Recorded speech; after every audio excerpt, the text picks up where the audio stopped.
Welcome back, everyone, to another episode of the Nick Cage Fight Podcast.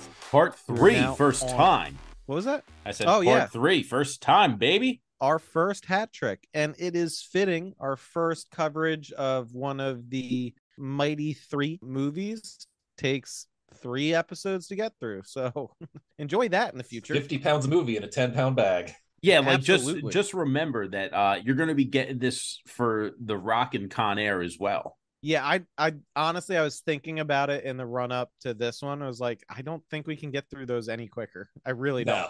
No, there's still a few other movies as well that I think may require like a 3-parter. Like Left Behind. Like Left Behind, maybe Wind Yeah, Talkers. but that's for a completely different kettle of fish. Wind Talkers, I remember being pretty straightforward. All right. So, where we last left off with this movie, Archer was imprisoned as Castor Troy. Castor as Archer is running free. There's still a bomb in play, and Pollux has been released from prison for turning state's witness. So, we cut to Castor playing good cop to his brother, where Pollux is eating a nice meal, and this starts a running trend of Castor as Archer having clashes with Lazaro, his boss at the FBI. He criticizes the deal with Pollux as something that, you know, is very unlike Archer to do. And Castor writes it off as him, you know, trying a different tactic. Castor runs everybody else off and then goes into the observation room, turning off the monitoring equipment and basically telling Pollux that he's supposed to be snitching so that he can become essentially an American hero, even if, you know, they're especially by stopping the bomb from going off. Armed with this tip on where the bomb is, Castor takes off with the police to go to the convention center and evacuate the building. Inside, the bomb squad technicians are like, we can't figure out how to deal with this bomb. We can't disarm it. We've got to leave. Everybody has to run. And there is 1 minute left on the countdown for the clock at this point. And so Castor orders the bomb squad to leave, and he goes on to disarm the bomb because, you know, he knows how to do that because it's his bomb. So he enters the code to deactivate the bomb, and it has just 2 seconds remaining on the clock. So sufficiently dramatic. 1 would be two on the nose, right? Right. And again, Pollux Troy is the horniest man for making the you disarmed me with the titties out. Yeah. Oh, yeah. And I forgot about that. And we skipped over another horny Pollux scene, which is in the prison. They constantly play like these nature shows on like this big TV. Oh yeah, doesn't he call him erotic or something? Pollux watching it, he's like, I would really like to see the salmon spawning scene again. I found that insanely erotic. Erotic. So so Castor goes on to like take interviews as the hero cop who stopped the bomb with 2 seconds left on it, and is like soaking up the praise of his fellow agents in the FBI office. And this is where we get, I think this is where we get the line from Margaret Cho, where it's like, did the surgery go okay? And he's like, what are you talking about? Like, Castor's like, wait, does she know something? And she's like, no, the one where they removed the stick that was up your ass. Misdirection. Classic. There's also a very funny line that they show Castor Troy, you know, in prison at, you know, the face off. And you see Sean Archer on the TV saying, and to whoever did this, I have this message for you. Interception. We have the ball now. Amazing. So at this point, Castor's informed that the president is on line 1, but also his wife is on line 2. And so, of course, Castor's like, please tell the president to hold on a minute. I'm going to take this call from my wife, which is, I'll give him this. That is a baller ass move. Except also way out of character for Archer, though. Well, absurdly so. Something I told my partner as we were watching this movie is, wow, he is a better husband and father than Sean Archer. Yeah. Yeah, sort of, to a degree. There are I moments. mean, when for he's the pretending, yeah. yeah, like well, I don't know if he's pretending. I think that like they're useful to him, so he's being nice to him. Once they run out of usefulness, then it's I mean, he is also reveling in, like, that's part of the torture. That's part of the punishment for Archer. Is not only am I going to do this, steal your body and fuck your wife, but I'm going to be better at all of those things than you were. And so it's just sociopathy. There's no altruism in it. It is yeah. literally a evil act to Yeah. be Oh better. yeah, no, he is not doing this to be nice. Yeah, but regardless, when we get to the daughter scene, I'm just like, wow, he is handling this way better than Sean Archer would have. Exactly. Speaking of Archer, Archer is still adapting to prison life. He's trying to figure out how to break out of this weird nowhere prison. So he gets some extra information from the Thomas Jane prisoner. We learn that the only time the boots come off is if a prisoner is taken to get treatment, quote unquote treatment, right? Which we learn is fucking shock treatment. It's just shock therapy. Which is that still a fucking thing? In the 90s? I'm not sure. Oh, in the 90s, I 100% believe it was a thing. Are we still doing that to people? Is my question. So, Archer realizes he has to cause some trouble if he wants to get this particular treatment and have an opportunity to get these boots off, right? So, he notices a guard who is pulling out a smoke from a pack of cigarettes, and he gets an idea. He leaves the line he's in. He walks over to the guard and demands a cigarette. He's like, I'm out of cigarettes. And the guard's like, shut the fuck up and get back in line.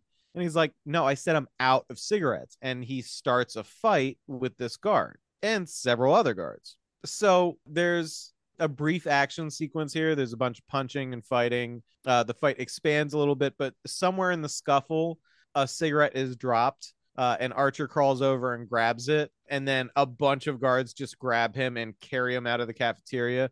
But the whole time he's holding the cigarette aloft and he's like, I need a light. Does anybody got a light? Yeah. Which is a good scene. It's pretty funny. So after he's escorted to the clinic, the big prisoner Ivan was just getting the shit shocked out of him because he apparently got in trouble again. So I've got my shout out here. The medical personnel dude that's doing the shock treatment in this is Joe Bob's fucking Briggs, also known as John Bloom. He was the guy who ran TNT's Monster Vision back in the 90s. The like like an Elvira kind of situation where you've got a host that introduces the movies, has some schlocky comments on them throughout. It was eventually taken over by Penn and Teller, but he was the main ass dude for the longest time on Monster Vision. And then eventually Joe Bob Briggs Drive-In, which is the show he does now, where he introduces shitty horror movies. Oh, that's kind of cool. Yeah, I love that dude.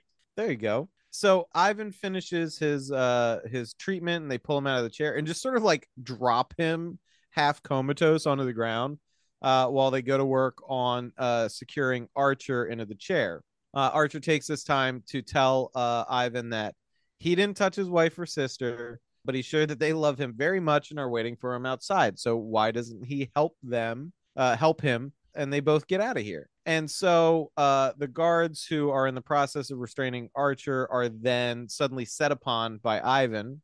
And by the way, it's the grossest scene with like all the vomit on the mouthpiece. Yes, it's real nasty. It's so gross. That being said, despite just being shocked horrifically, Ivan dismantles these guards and Archer gets out of the chair. So well, he's the machine, so he is the machine. No crossbows though. So the guards like start opening fire. Archer grabs a pistol and shoots a prison guard to death. Basically, big firefight / prison riot breaks out. They proceed to sort of flee through the prison together, and there's an explosion. That's right. He fucking I forgot about this. He at one point Archer grabs sulfuric acid, like a bottle of it from a medical cabinet, and throws it and shoots it midair to knock a guard off of a catwalk. it's real fucking cool. It makes no sense. Why would they have sulfuric acid in the medicine cabinet? Well, because it's like just low grade torture, I guess. Okay, I guess that tracks with the the I mean, what is Guantanamo shocking shit, right? people gonna do? Like, So at some point during all of this fighting and running and shooting and killing, Archer and Ivan are up on some sort of ledge, and Ivan gets like knocked over the railing, but manages to grab onto a gun, like a rifle that Archer is holding, right? And Archer tries to reach out and grab his hand and pull him back up because it's a hell of a fucking drop from where they are. Unfortunately, Ivan can't hold on to the gun barrel, and Archer fails to get a hold of him, and he falls presumably to his death. Our prison guard Walton is shooting up at Archer, but Thomas Jane, prisoner, and other inmates rush him and beat the shit out of him. And Archer makes his way up to the roof and finds out that this prison is, of course, it's like an offshore like oil platform thing, something like that. It's a prison in the middle of the ocean, right? Off Like a bay. You can see the shore from there. fair, right? yeah, but Which, it looks like an oil liner thing. Yeah. yeah, but for some reason the prison has a helicopter with a gunner on it, and so they open fire on Archer, who jumps down. He gets chased by the helicopter some more. He doesn't jump into the water. He jumps like a level down at this point. Yeah, and this is then, like some video game shit. Like they have red barrels. Yeah. And then eventually like his feet get lit on fire from oil and gunshots, and he removes his feet and his shoes and socks, and then jumps into the water from there. So he is presumed dead at this point, basically. Meanwhile, back at the Archer household, Castor is going to like take off. I'm not sure if he's going to work or going to get up to some shit, but Eve stops him and she's like, what are you doing? Like, you know what today is. You're not just going to ignore it. You're going to have to deal with it. And Castor, of course, does not know what the fuck she's talking about. But luckily for him, through context, actually, I think it's just Eve outright saying it. It's Michael's birthday. Michael being the deceased child of the Archers, killed by Castor. So they go to his gravesite with Eve crying and being held by Castor at this point, who it looks at least a little uncomfortable, which makes sense, I guess, except for the fact that he's clearly a stone cold sociopath. So I'm not even sure why they tried to do any humanizing here. But later that day, when he goes back to the office, he's told about Archer's prison incident and that he's presumed dead. And Castor, being pretty savvy as to the nature of his opponent, is like, where's the body? I want to see the body. And then the agents look at him and go, we don't have a body, but we do have some ads. So listen to these.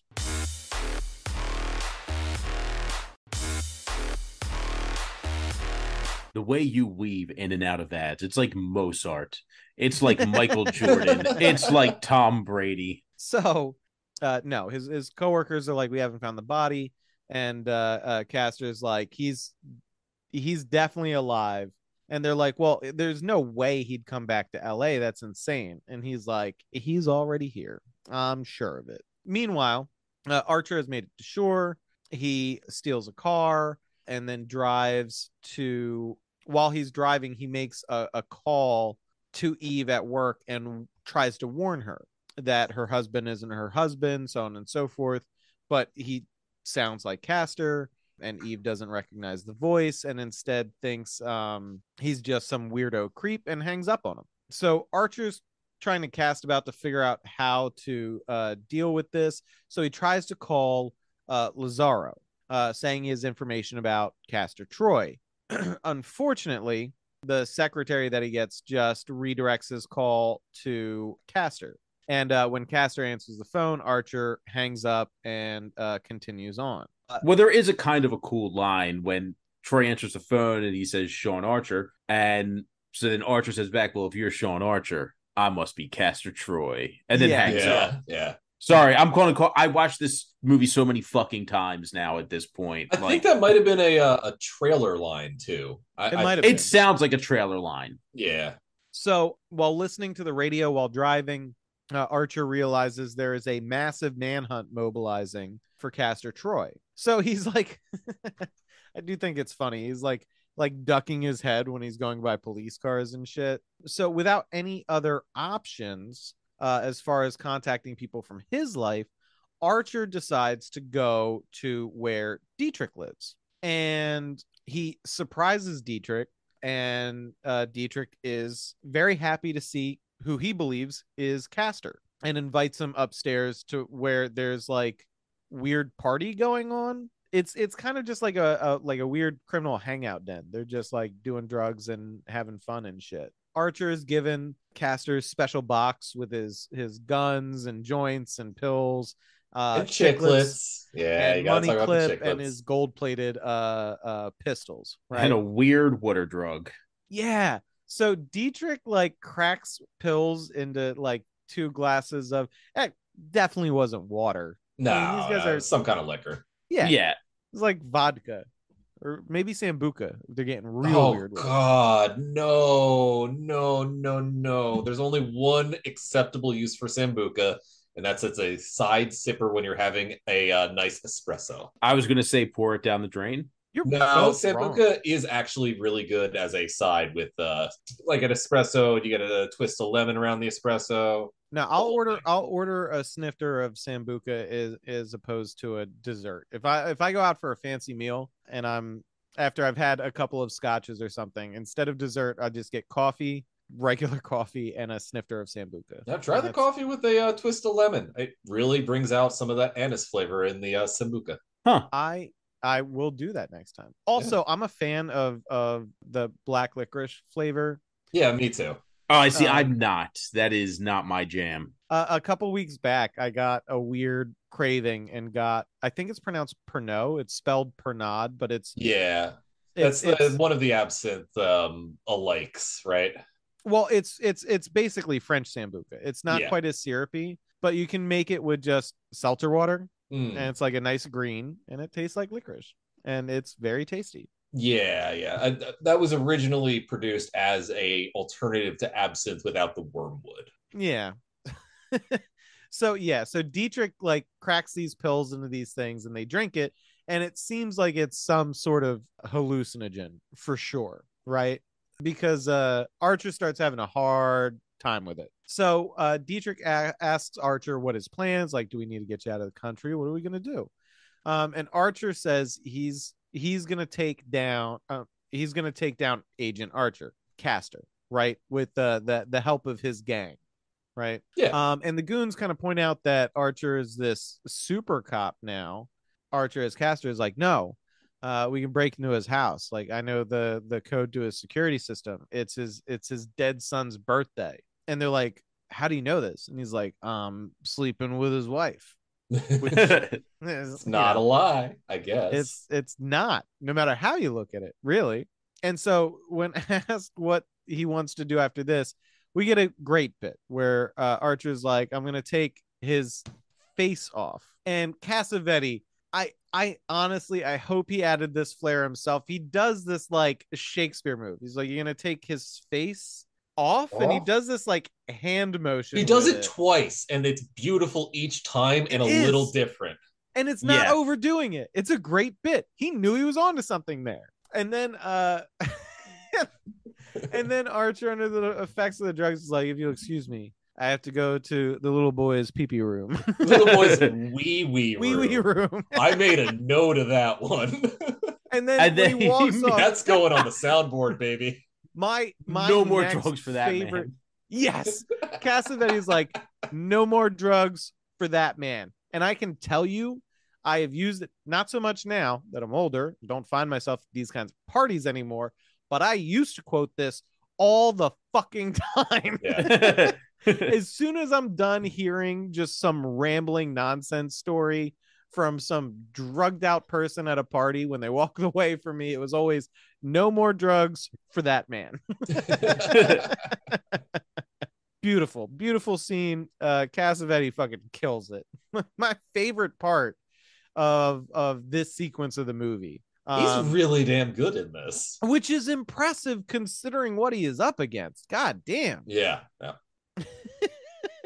So we get a bit of fantastic Cage insanity here, where he's just like looking at himself in the mirror, making faces, pointing pistols at himself, his reflection. And then he's interrupted by the arrival of Sasha, Dietrich's sister and Castor's former lover. She slaps him. And then we cut away from this scene back to the Archer household. So Archer is talking to Pollux on the phone, and he's talking about how the plan is to use this job to get rid of all of their rivals in the underworld, and then he'll get his old face back, and they'll go back to what they were doing.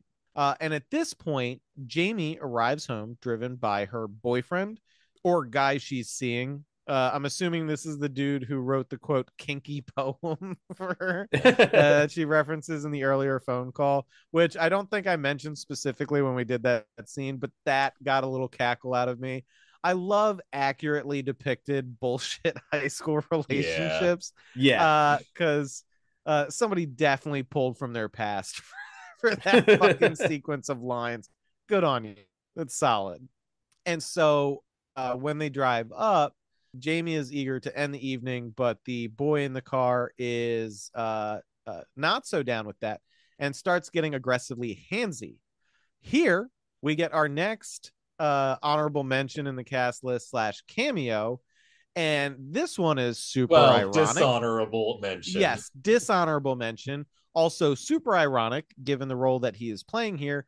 This guy is played by Danny Masterson, who is noted sex pervert. Who's apparently playing himself. Convicted sex pervert. Is he in prison right now? I believe so. I'm about to look that up. I would like a little bit of Schadenfreude. I can have little A Schadenfreude as a treat. Absolutely, you can. That's why the Germans invented it. Hey, yep. Yeah. Sentencing is set for August 4th, 2023. Masterson faces 30 years to life in prison. Holy fuck! Love to see it. I hate that I can't watch that 70s show anymore without fucking cringing. Yeah. It's such a fucking shame because I love that character too. It was my favorite character at the time that show was out. And now I'm like, fuck it. I'm just here for the Red Foreman. Fair. The Tommy Chong. Yeah, also fair. So despite the gross setup there, we get a actually very satisfying conclusion to this scene because Castor gets off the phone, goes outside, and just smashes in the driver's side window of this car and drags Masterson out like by his hair, slams him into the car several times, basically fucks him up. He beats the shit out of him repeatedly, and then orders him to apologize. And then after apologizing, Castor tosses him on his ass one last time and then goes inside and talks to Jamie about the incident. And so he does. This is one of the bits Rich was talking about. Castor basically calls out all of her bullshit. He's like, you're trying on a bunch of different personas because you don't want to face what happened to you, which was your brother dying. And she's like, shit, that's absurdly insightful considering how you usually act. But then he brings up, have you considered protection? And she's like, I am not having this conversation with you. And he's like, no, and pulls out a fucking butterfly knife. And he also prefers the balisong. Yeah. And he's like, next time, wait for the douchebag to take his pants down and then stab him in the thigh with this and twist it so that the wound doesn't close. Which is actually good advice. If I do appreciate that it's a Chris Blade balisong as well. It is the wavy knife blade. It's a nice looking knife. I'll give it. It is, that. Yeah. That being said, I don't mind the one I have, which is somewhere on my desk. There's a rogue knife. It's missing. No, never mind. Oh, I see it. Oh, we're gonna get some knife tricks. I actually know a little bit of the tricks. I won't tell you how many times I stabbed myself learning how to do those. It was thrice. So with a little bit of a life lesson handed down, We cut back to Dietrich's penthouse, and Archer is in bed next to Sasha. And at first, he sort of mistakes her for Eve, but then he realizes what's going on and instinctively grabs for one of the guns. Sasha actually like tries to put some moves on him, but he is resisting this. Meanwhile, Pollux is like spying from like the roof across the street, Like a weirdo voyeur. yeah. He is a dirty little freak. He is a weird little freak, isn't he? I told you. That's in the 90s. We didn't have a different parallel to draw there. So we just cobbled together some quirks, and then there you go. You knew what kind of character you're dealing with. So Pollux actually calls Castor and explains. He's like, I think the line is like, it looks like our friend's starting to enjoy being you. Archer, having successfully fended off Sasha's advances, she is upset and tells Castor to get the hell out of here. You know, that agent was threatening to put her son Adam in foster care. And then Adam comes into the room. And this is where we get the bomb drop that Castor is Adam's actual father. And that Sasha's kept this a secret to keep Castor's enemies from trying to hurt him as like a way to get to Castor. So this makes Archer, you know, regret having threatened her kid to try and get her to talk. And meanwhile, Castor has, of course, informed like the FBI and the SWAT teams and mobilized them to go capture Archer at Dietrich's penthouse. So Archer has like a fucking mental breakdown at this point after being introduced to this kid and starts calling him Michael, which is the name of his dead son. And Sasha's like, you are freaking out this child, and that is inappropriate. Yeah. So Sasha snatches Adam away, and then this is when the FBI starts just firing indiscriminately into the building with a smoke grenade, I think is their opening volley. Archer does his best to protect Sasha and Adam as they try and find a way to get out of the penthouse, while again SWAT members and FBI are just indiscriminately firing into this building filled with people. Yeah, I'm actually a big fan of this specific action scene just because of how bonkers it is. Oh, it's a great scene. It's really cool. I really like the callback with Gina Gershon, where earlier in the movie she's saying, "Don't play with guns" to her son, and then she kicks the dude in the dick, and she's like, "I never did that." She's like, "I don't want to ever see you do that," or something. Oh, like right, that. right, yeah. And also the gun bit. At one point, she's running with the kid, and like a SWAT member like sticks her up, and Adam is in her arms, and he reaches out and immediately grabs the handgun. She's like, "Don't touch those," and then knees the dude in the balls. That's the exact scene. Yeah. That's right before she says, don't ever want to see you doing that." It's beautiful. Another interesting thing about this. So at some point in the early stages of the chaos of this firefight, Archer puts like big headphones on Adam so he doesn't hear all the chaos, and Somewhere Over the Rainbow is playing.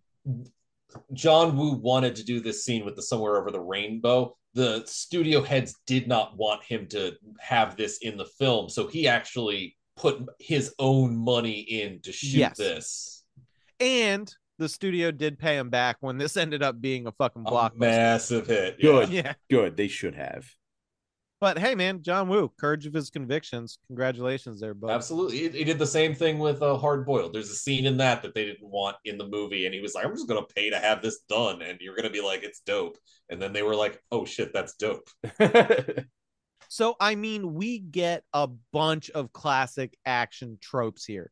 There is an agent rappelling in through the fucking skylight, just firing indiscriminately with a submachine gun, who gets blasted in the chest with a shotgun by Dietrich, right before he ends up hitting the ground. You got fucking Dietrich saying one of my favorite lines in the movie, which is just, "Damn, my place is getting fucked up." Yeah, that was great. You also get a not a Wilhelm scream. What is that? It's a Howie scream. A Howie scream. It's the one from StarCraft that the fire guys do. Yes. The That's the one I always get mixed up with the Wilhelm no, scream. Wilhelm is like, ah! Yeah. It's the one from Star Wars. Yeah.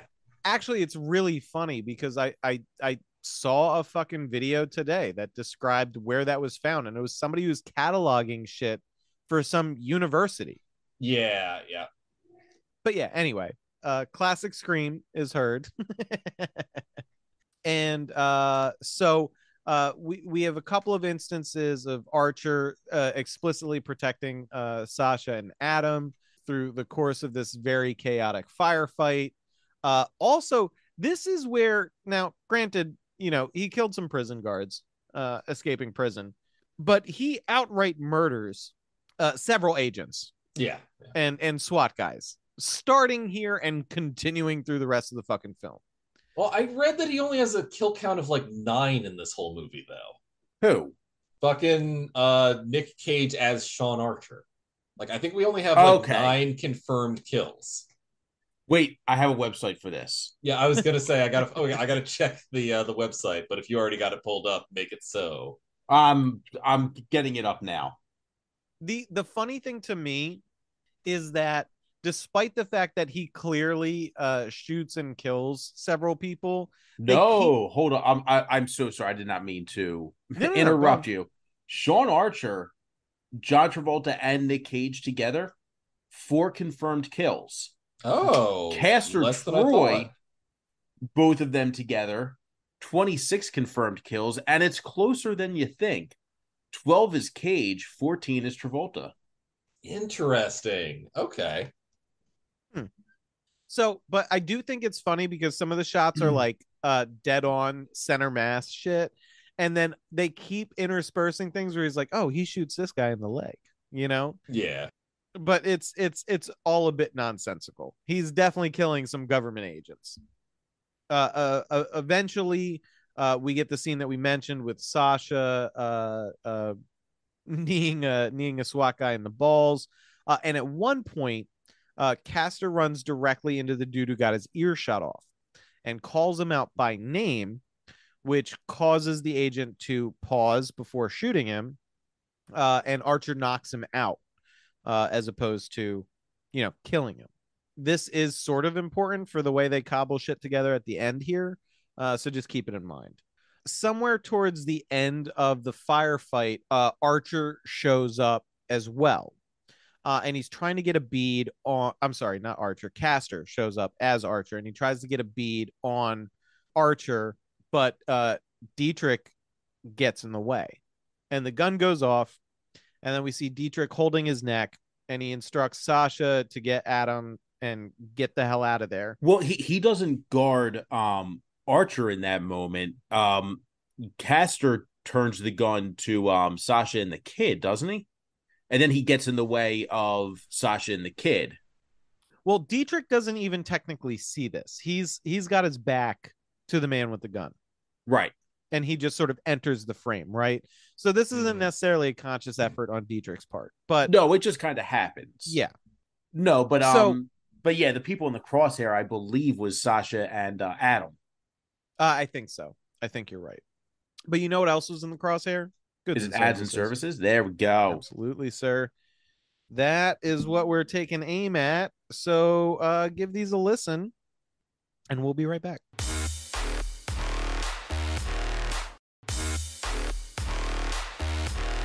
Those were pretty good, I think. I'm not sure. Maybe. Write in. Tell us. We don't listen to our podcast. Yeah. Well, we skip the ads, There's a fast forward button for a reason. Yeah, exactly. So, yeah. So Dietrich, after instructing Sasha and Adam to get the hell out of there. In a very comical scene, by the way, because he's holding his neck. And then he unholds it, and then like 2 seconds later, just blood starts pouring out like a faucet. Yeah. Yeah, he has a clear bullet wound in his neck. Also, is this a scene where they share a real Lannister sibling style? Yes. Yeah. Real big wet kiss. There you go, man. Yep. It's a close family. You know what I mean? Oh, so it's like that in their family. Clearly. But yeah, so yeah, he removes his hand from his neck after this, and when Archer arrives to see him, and starts spurting blood. And I think he says something like, "We had a good time, didn't we?" And then just collapses, Yeah. which is a shame. Dietrich was a fantastic character. R.I.P. to a real one. Yeah. So see you in Alpha Dog. Yeah. So this is where we get another. I'm almost positive this was a scene in the trailer. Archer and Castor on opposite sides of a wall that both have a mirror there. Yes, this was 100% in the trailer. Had to have been. No way I can see them not using that shot. Yeah.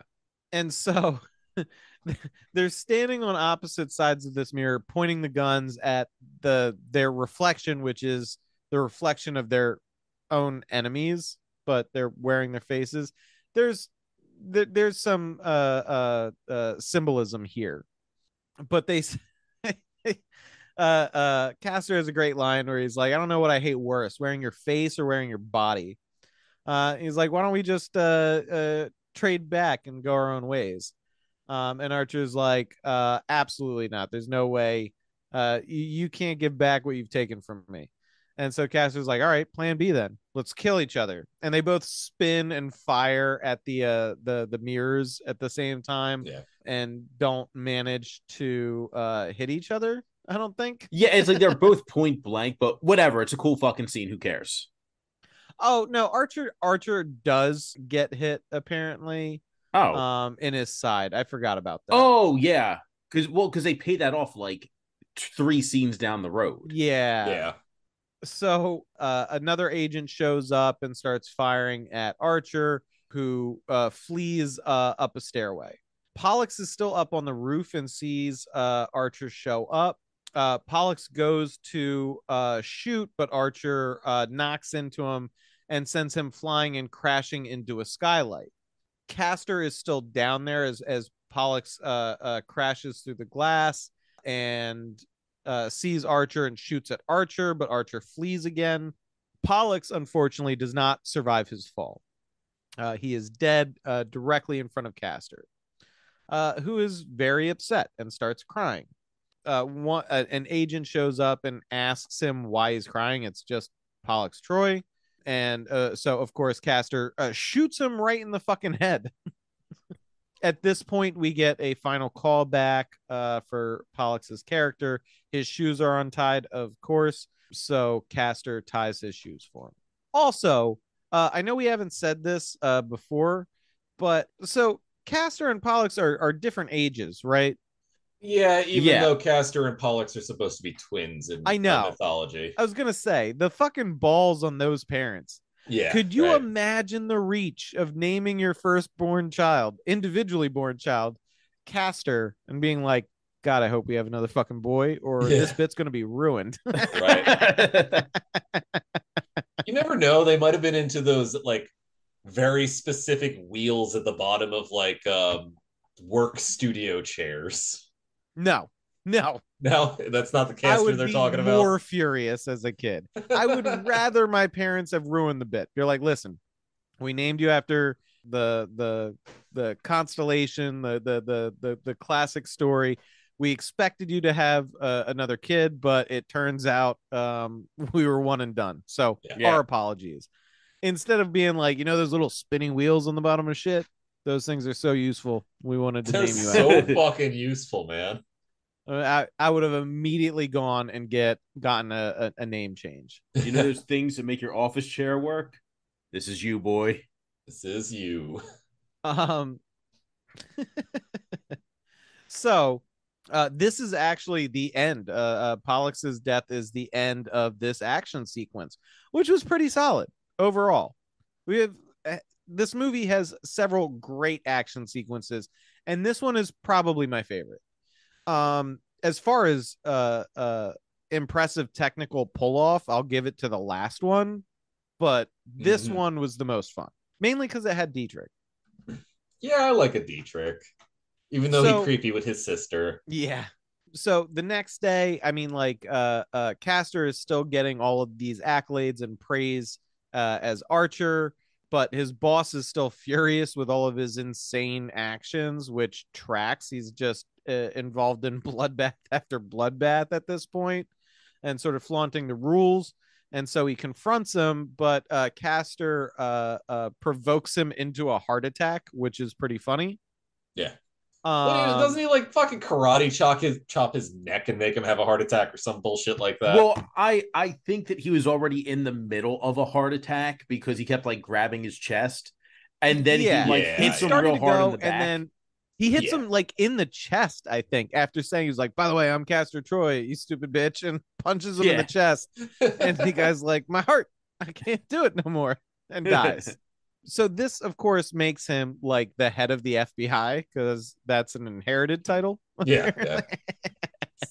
Archer, meanwhile, breaks into his own house and confronts Eve and explains her what's going on. She is understandably skeptical, and he's like, listen, doctor. I love the way he says it too. It's like very contemptuous. We both know you should be a housewife. He's like, at home, barefoot. And if you don't believe any of this, doctor, your husband's blood type is this, and Castor's blood type is this. So why don't you check that out? You dumb bitch. I mean, that's what he's saying. Yeah. So Castor comes home from work that evening, and Eve is on her computer, and she's now suspicious of this guy, right?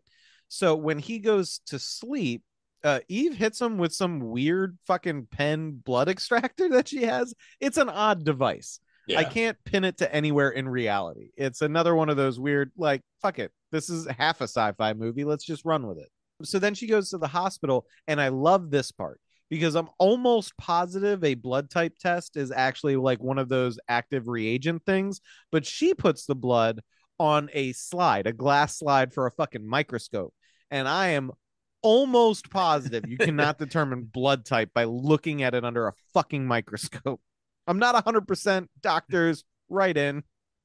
I'm curious enough to check. Don't you have a close personal friend who's a nurse? Oh, you mean my fiance? The I didn't know. I didn't know how you wanted that on the podcast or not. No, it's okay. I don't know. She's one of our listeners. She'll appreciate the shout out. Oh, okay. I was trying to be, because we hide where we live, so we do a bad job at that, though. Yeah, some John Travolta with a shitty haircut is going to track us down in a movie directed by Fred Durst, and it's going to go poorly for us, but I'm all right with that end. Oh yeah. So she runs the test and sees that Archer was telling the truth about the blood types, and then Archer is like, "I was hoping you'd come here." And he's still clutching the bullet wound that he had. So this is that third scene away that we were mentioning. Yeah. And she's like, we've got to fix that, or you're going to die. Bleed to death. But to cement updating Eve on what's going on, he tells her the story of their first kiss, and she realizes what the actual deal is. But she also has to admit, she's like, oh my God, listen, I gotta make a confession to you right now. I was living with this dude. You do use a microscope in a blood type test. You do? You do, yeah. It's mixed with antibodies, and then depending on the pattern and if it coagulates, it tells you the typing. Huh. Well, fuck me. All right. My bad. My apologies, Face Off. You did it right. I was curious. I found it. That's so weird. It's kind of cool. It is. But anyway, so Eve has to confess. He's like, listen, I definitely fucked that dude. I mean, it was your body, but I mean, it was a homunculus wearing parts of your body. Which does raise the question. How detailed? I was gonna say, was that body sculpt? Was it dick off? Yeah. That would have been a better name for this film. And maybe more relevant. Dick/off. Yeah, that raises some serious questions about intimacy and. Yeah, I mean they're in bed and she's like, I don't remember that little bit of English on it. It's got a little curve. Like, wait a minute, weren't you circumcised? It grew back, baby. Oh, God damn it. Why does it always come down to weird dick science? because we haven't talked about dick pills in a little while. There was another movie where we got way too into the dick science thing too, and I can't remember what it was. Was it Zandalee when we were trying to No. fucking Zapruder tape find the shadow? No, that was a glorious moment in this Was podcast history. it? It was the transubstantiation of the angel into a human in City of Angels. Okay, I thought maybe it might have been Prisoners of the Ghostland because they blew off his testicle. Testicle. It was still whole after the explosion too. I love that though. Yeah. Anyway, I still have that song stuck in my fucking head. I will have you know. Of course you do. So, Eve fixes Archer's bullet wound, and actually, Castor gets suspicious of what's going on and tracks down Eve.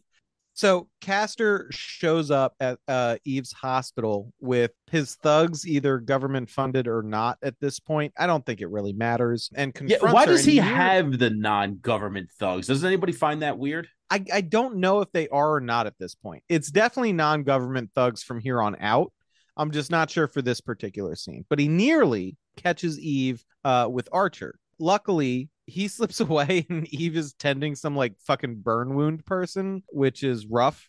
But before Archer leaves, he's lamenting the fact that with Lazaro dead, Castor will essentially be untouchable because he will take that position as the head of at least an FBI office, if not the agency. They don't really clarify. However, Eve has a really solid point to make that tomorrow at Lazaro's funeral, Castor will be vulnerable because all of this stuff will not, that rank ascension will not have happened at this point. So they're like, all right, that's the plan. We're going to handle this tomorrow. So Eve manages to talk her way out of Castor's suspicion.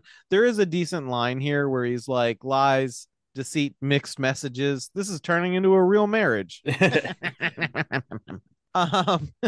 Anyway. So the next day, Archer and Sasha are ready to storm Lazaro's funeral. Eve is setting up an appropriate excuse to keep Jamie out of harm's way, saying, why would she be interested in going to your boss's funeral? So she's going to stay home. All of this culminates in a showdown at the funeral. And since this is a John Woo film, you better believe there are a ton of doves. So many doves. Although they do a fake out at first. Magician's embarrassment of doves. but they do a fake out at first because they hit you with seagulls. Yes, they do. They do hit you with seagulls first.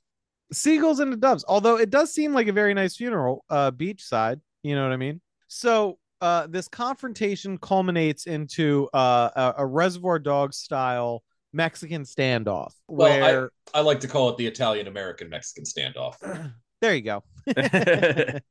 So Archer and Castor have guns on each other. And then Castor has a gun on Eve. And then Sasha has a gun on Castor.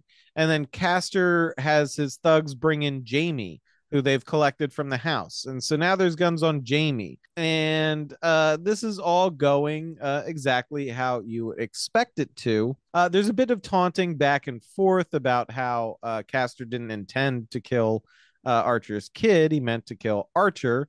And maybe you should just let it go or kill himself. And Archer's like, no, nobody, no father would give this up until, you're dead. And Sasha's like, yeah, or a sister, because she thinks Archer killed Dietrich, right?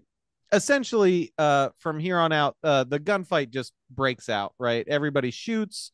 Castor's goons, government funded or not, are killed. But Sasha jumps into the path of a bullet meant for Archer and essentially expires on top of him, never knowing that he is actually not Castor, but is in fact Archer, which is bleak, I guess. A rough end for Sasha. Yeah. So Castor and Archer continue to fight with guns and fists at this point. Jamie being in the mix. And also, there's a very funny bit in this where Jamie keeps trying to run away, but gunfire keeps her kind of pinned in the area. There's a no, I'm the good guy, shoot the bad guy scene. And Jamie ends up shooting Archer in the shoulder, which makes sense. There's a great line from Castor here. He's like, no daughter of mine would have missed that wide. Yeah. Yes. I was going to bring up that line if you didn't. It's beautiful. It's really well done. So he takes Jamie, Castor takes Jamie as a hostage at this point and licks her face while referencing Peaches, which is super fucked up. But Jamie, having gotten advice from Castor and exactly what to do in this situation, pulls out her balisong and stabs him in the thigh and twists the knife. Good for her. You always have to prefer the balisong. Yeah. And I love a little bit of poetic justice. This is a pretty good one. So Castor takes off and Archer pursues. There's a great scene where Eve is comforting Jamie, who's having a bit of a mental breakdown, and who has a great line that says, can somebody tell me what fucking planet I'm on right now? Which is fair, which is absolutely very fair. The most human reaction anybody has had in this movie. Yes. And so now we get an insane climactic fight, which involves two speedboats. Also, by the way, one of the most brutal executions in this film is when Castor like runs up to a dude who's just like loading up his boat and is just like bam, bam, bam. He fucking flies up and then into the water. It's awesome. It's so also, good. It's such a good death scene. Just be like, jump over the edge of your boat or the side of your boat, or I'm gonna kill you. Because he's a terrorist. It's just inefficient. Because he's a bastard man. Because he's a bastard man. He enjoys the chaos. Bullets at this point. It doesn't make sense. He's a being of pure ego. He just wants to get this over with. So then we also get, I got to call out this stunt specifically because it's one of the coolest fucking things I've seen. They're fighting on the boats. There's like fucking Coast Guard that apparently has fucking automatic rifles that are firing at them. Which makes no sense. But Castor mows all of them down and they end up on the same boat. And Castor knocks Archer over and he's holding on to like the chain for the anchor. And he's just getting dragged along like bad, but manages to like flip around and like water ski just in fancy dress shoes. At least one of those shots was definitely Nick Cage too. Like I thought most of them were fucking body doubles, but there's one that I could not account for it being a body double because of the way it's shot.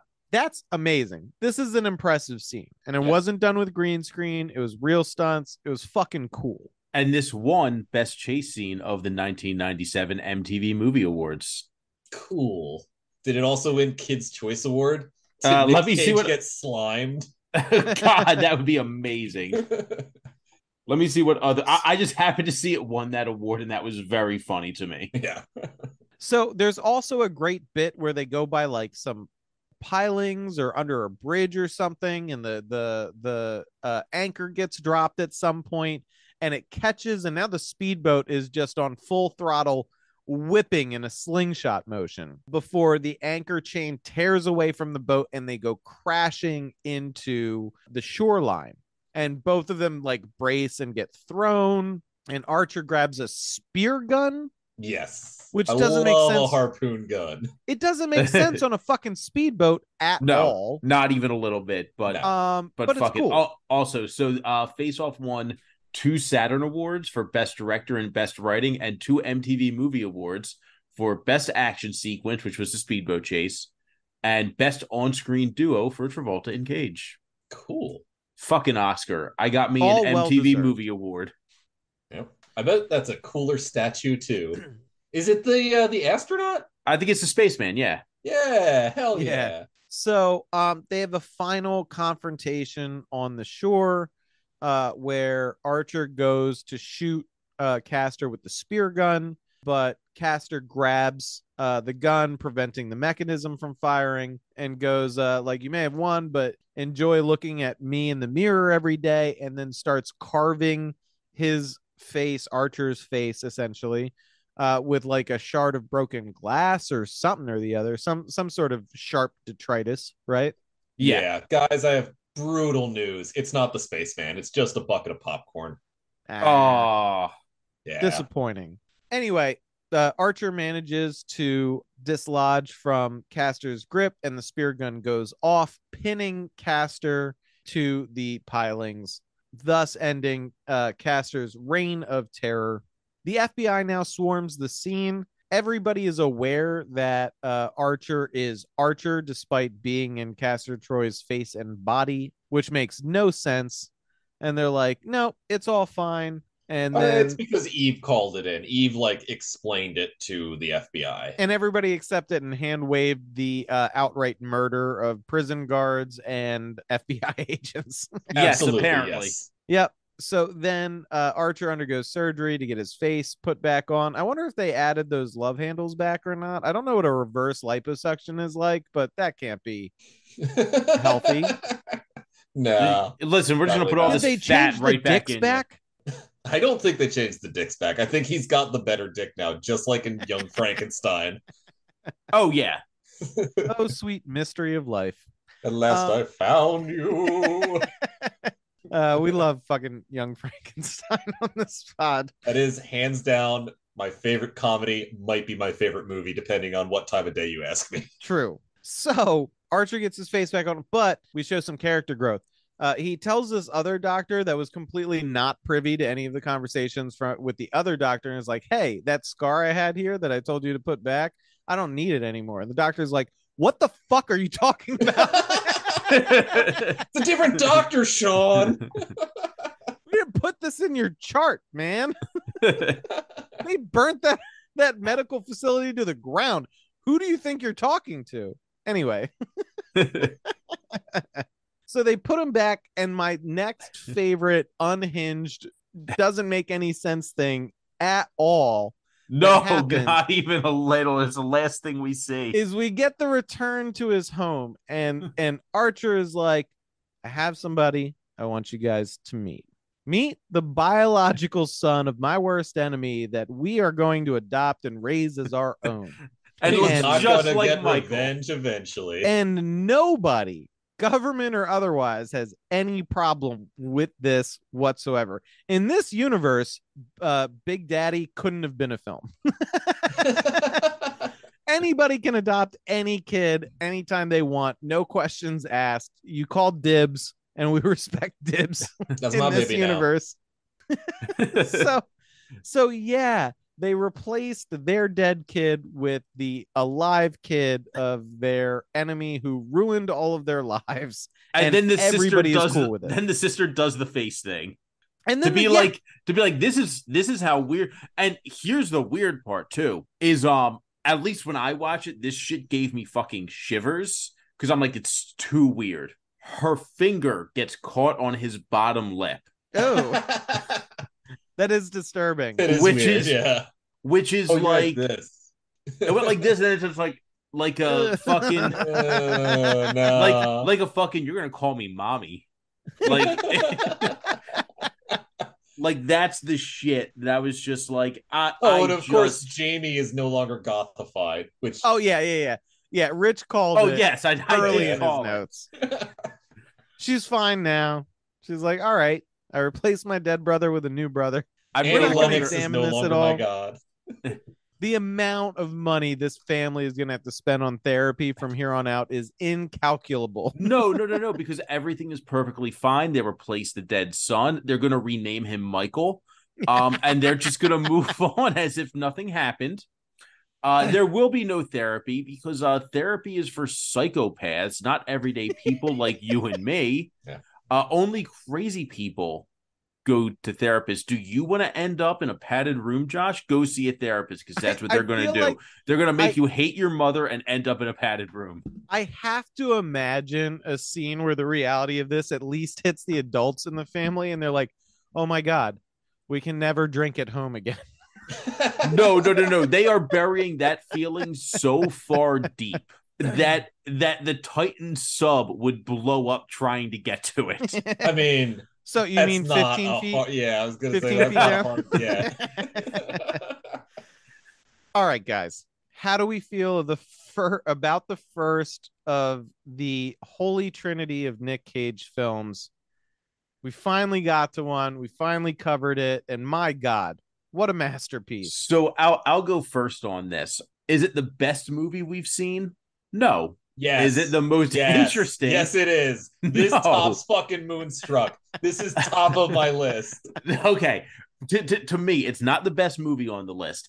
It's not like the most, like, it's not the weirdest or the most unhinged or anything, but it is the most fun that I have had watching a movie. Like, the fun scale is off the chart, but like, it's not better than Moonstruck. It's not as interesting as between. It's not as interesting as Between Worlds. I agree with that, but it is the most fun that we've watched. Yes, definitely. I don't want to confuse cerebral or technical execution with writing, or avant-garde risk taking with good cinema. So right, that's a common blunder. Common. Yeah.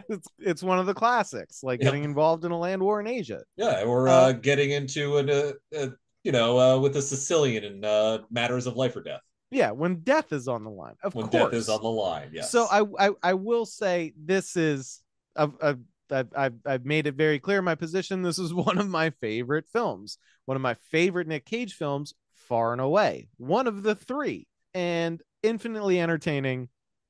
It is one of the examples of how you say fuck off to the rules of your own universe in the right way. Yes. And that's by making it fun to ignore that shit, not making it infuriating that you're ignoring that shit.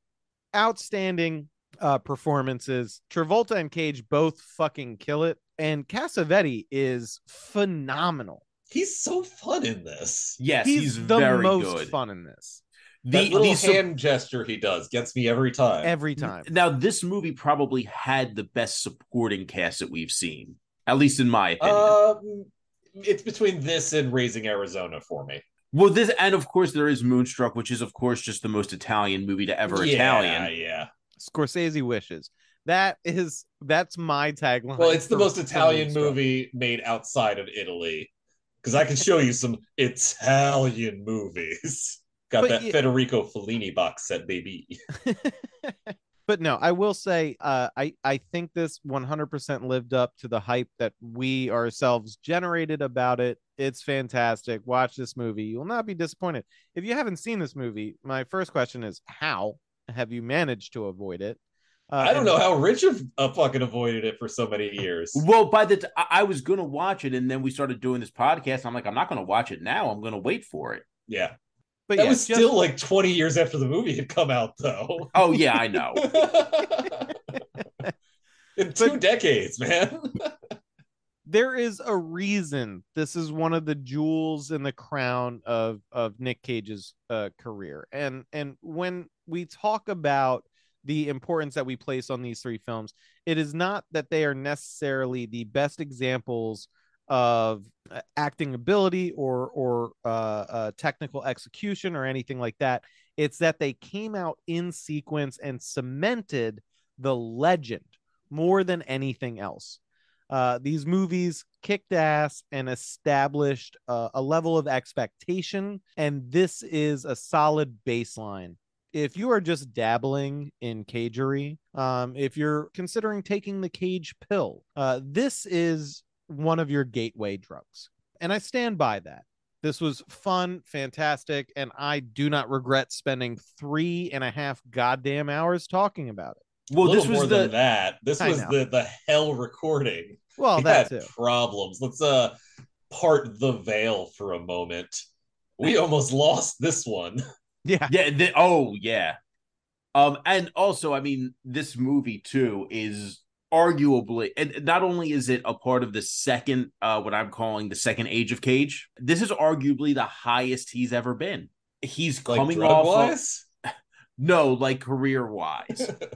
He's just coming off of leaving Las Vegas. Had just filmed The Rock, which was the third highest grossing movie in 1996, to come right to Con Air, which came out fucking 2.5 weeks before this. Yep. Yes. Wild to me. This was just the highest he was, and he rode this right into, I mean, again, we talked about it at the time, but I'm sure you guys remember how big of a deal City of Angels was, even though it sucked. Even though it sucks so bad. Everybody's mom wanted to see it. Everybody listened to that fucking movie. My mom loves that movie. I don't think that they'd understand. Well, everything's made to be broken. Yeah, right. Jesus. I mean, like, but in the next 2 years, he also does what, in my opinion, is his best film, which is Bringing Out the Dead.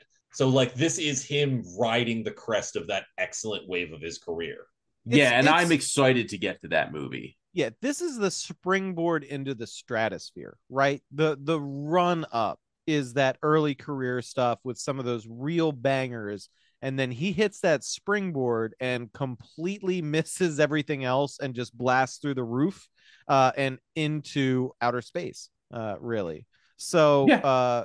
A great selection out of the three to start with, to set the tone for our listeners as to what to expect when we get to the other two.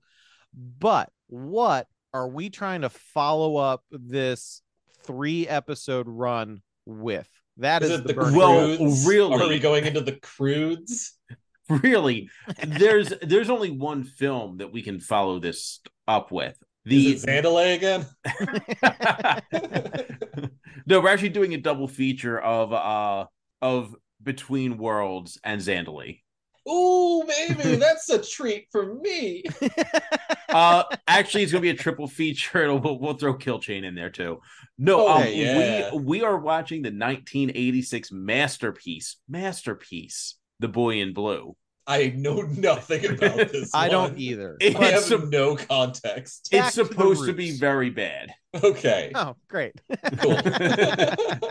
Back to the roots. We got young Cage, pre new teeth. Oh, I was gonna ask if his teeth are still fucked up. Cool. Well, this is before his teeth were still fucked up in like Raising Arizona and Moonstruck, and this is before then. Okay. I'm still trying to figure out, when do we get the unfucked teeth? Did he have fucked teeth in Firebirds? I don't recall. They were obscured by panties. Yes. What about Wild at Heart?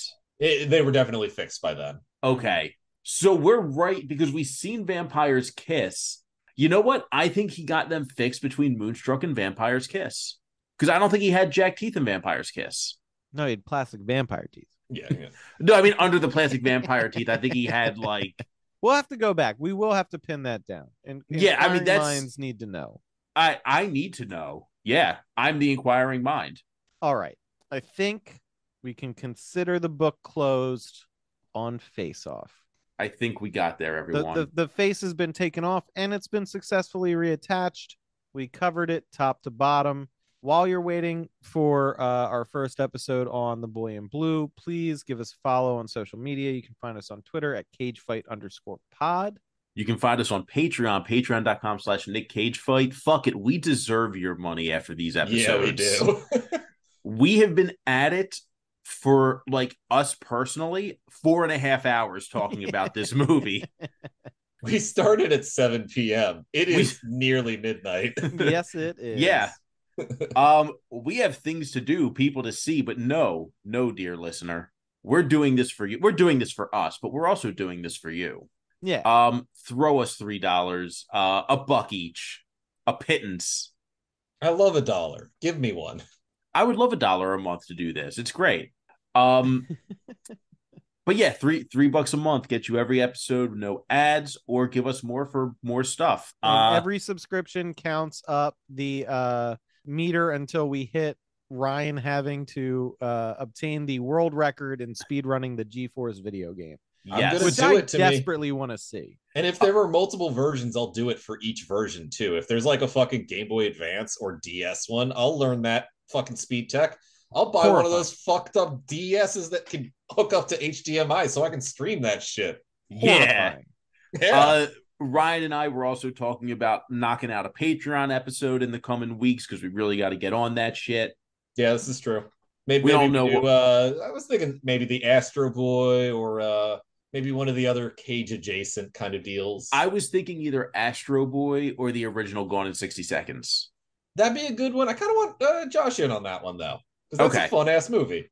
Well, again, so Josh has a very high-powered corporate job. He buys and sells stocks all day, and we are in the busy season for stocks. So buy your stocks now, according to Josh. Is what he told me. That's as specific as I want to get about that. Yeah. Yeah, he due to picks up NDAs and things like that. he picks up a phone and says, "Hello, Wall Street, sell me stocks." And they ask, "What kind of stocks do you want?" And he says, "You know what stocks I want? The rarest ones you have, please." I want the stonks. Ooh, gilded I want- stonks. I want that line to go up, baby." All right, that is going to do it for us. Thank you very much for joining us on this journey through the For 3 fucking episodes. amazing film Face Off. As always, listeners, we appreciate you. Bye-bye. I could eat a bye-bye all day.